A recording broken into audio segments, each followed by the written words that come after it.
So I'm going to talk to you just a little bit about health and the environment, and we've already had it explained fabulously to us by Professor Montgomery why it's important and the link between health and the environment, and how achieving our environment capital aspirations can lead to a healthier and a happier Peterborough.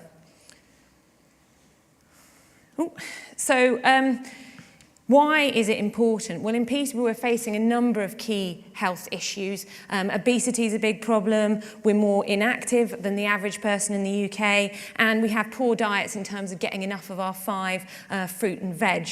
And all of this leads to health problems. And that's starkly evidenced by lower than average life expectancy. In some of our most deprived wards, this can be up to 10 years less than our neighbours in, for example, South Cambridgeshire. In terms of a healthy planet, I'm not even going to attempt to convince you of this because we've heard from Professor Hugh Montgomery this morning, so we all know how important that is. So it's clear we need to live healthier and greener lifestyles for both the health of our people and our planet.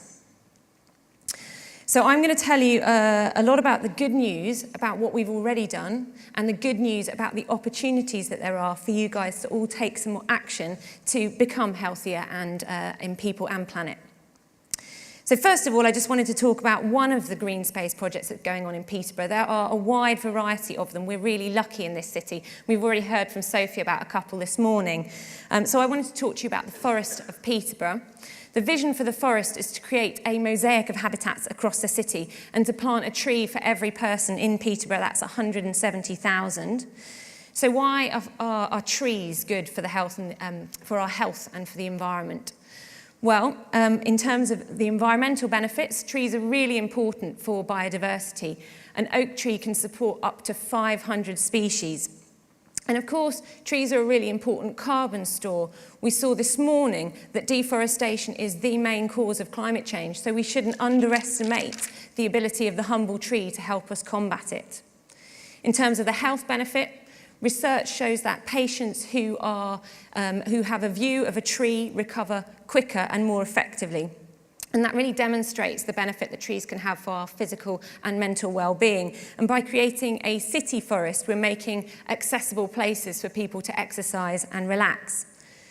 We've planted 30,000 trees so far through the forest, and we've had support from over 120 volunteers and a whole range of businesses and organisations to help us do this.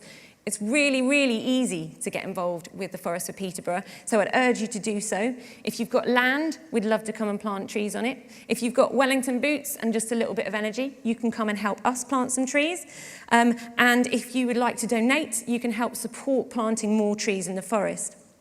As I said, the forest is just one of the green space activities going on in Peterborough. There's a whole range of others you can get involved with. Get involved with your local wildlife trust, with the Frog Life Reserve, Langdyke Countryside Trust, your local park, and there's a whole range of activities from conservation to litter picking that you can get involved with. So what else are we doing? Well, as we've heard this morning, we're getting out and about, being more active and being more sustainable in the way that we travel. So in terms of walking, it's a great way to be healthier, and it cuts carbon by not using car journeys, especially for those short polluting journeys. It's also been shown that 30 minutes of activity a day is great, not just for our physical health, but also for our mental well-being. And research has shown it's more effective than Prozac at treating depression. And as Hugh Montgomery said, it would lead to happier living as well. So there's a whole range of health walks across Peterborough that you can get involved with. And there's also the Walk Peterborough iPhone app. It's free. There are 5 walks on there, 3 health walks and 2 nature walks. So they'll guide you around, tell you what exercises you can do, and also what wildlife you can discover while you're out there. We've also been getting out and about cycling. There's a whole range of sky rides that have been going on around the city. The bikeability training we've already heard about. And we're lucky to have 45 miles of green wheel cycle network in the city, which are times listed as amongst the top 50 cycleways in the UK. So if you haven't gone and explored the green wheel, then this time of year is a fantastic time to dust off the bike and get out there. And we've heard already from a number of the speakers about travel planning and the ways that you can get involved individually and you can get involved as an organisation, as a business or as a school. So just to talk about Greenversity next, this is a Skillshare scheme, and what that means is it's basically free learning opportunity for you to kind of find out how you can be more sustainable. We've run Greenversity for 2 years now. We've run over 500 courses in that time, everything from bike maintenance to knitting, from beekeeping to soup making. So go online. It takes literally 2 minutes to sign up. It's completely free, and then you can start learning a whole range of skills. And it's a great way to learn how to live a healthier and a greener lifestyle. And you're finding out about that from local people who are sharing their sustainable skills. So it's a really fun, effective, easy way to learn how to be greener and healthier. And lastly, I just wanted to talk about the Green Festival. It's an annual event. We run a week of activities and events across the city to celebrate and to find out how we can improve our local and global environment. So basically, we're showcasing a whole range of green places, organisations and activities that are happening across the city. And in terms of the call to action for this one, it's really simple. Come along, get involved and have fun, because that's what the festival is all about. And you can try a whole range of activities in 1 week that's showing you the wealth of opportunity that there are right on your doorstep.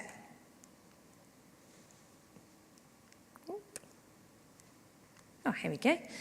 So in terms of just recapping what you can do, get involved in the Forest for Peterborough. Planting a tree is your chance to have an 1,000-year legacy, your own 500 species nature reserve and your own carbon store.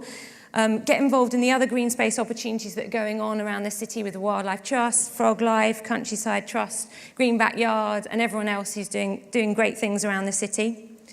Get out and about and be active, walking and cycling more in terms of the travel planning, the sky rides, bikeability.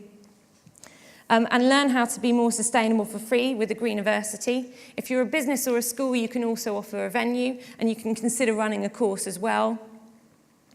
In the Green Festival, come along and help celebrate. There's a lot to celebrate, and we've heard all about that today. And there's a lot to find out about and get involved with. I started the talk by asking the question of why we might want to be healthier and greener and why it was important. But I'd like to end it by flipping that question on its head.